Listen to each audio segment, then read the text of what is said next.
Pri mikrofóne mám asistenta trénera FC Spartak Trnava B, pána Čechoviča. Ako by ste zhodnotili dnešný zápas? Tak zápas sa nám hodnotí ťažko, pretože sme vonku prehrali 3-0, aj keď si myslím, že zaslúžene. Trošku tomu prispel aj terén, aj náš zlý výkon, ale myslím si, že domáci zaslúžene vyhrali, podali lepší výkon, snaživejší, takže asi zaslúžená prehra z našej strany. Tieto terény sú asi zlé teraz všade, moc sa na jar nedá vyberať, ale dali sme na začiatku my v 4. minúte gól, ale potom ste ovládli hru do polčasu. Hej, terény sa asi sa nedajú vyberať ešte v tomto ročnom období.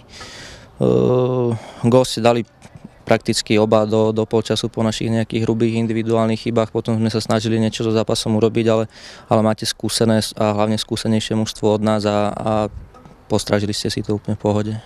V druhom polčase myslím si, že sme boli aj lepší, aj teda taktickejší.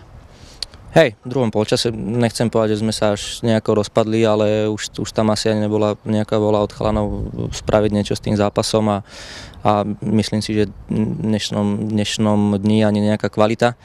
Takže vaše mužstvo si to postražilo, potvrdilo gól ešte gólom z penalty a máte 3 body zaslúžené. Na jeseň sme hrali u vás vlastne prvý zápas jesene, tiež sme viedli 1-0, ale potom vaši chlapci nabehli a dostali sme 4 góly. Teraz to bolo iné mužstvo? Myslím, že bolo naše iné mužstvo. Bolo to naše iné mužstvo a zápas bol možno podobný. S tým, že sme si vymenili teraz strany a tým pádom aj body. 4-krát po sebe ste prehrali, nejaká herná kríza? Nemyslím si, že je to herná kríza, proste je to údel Bčka.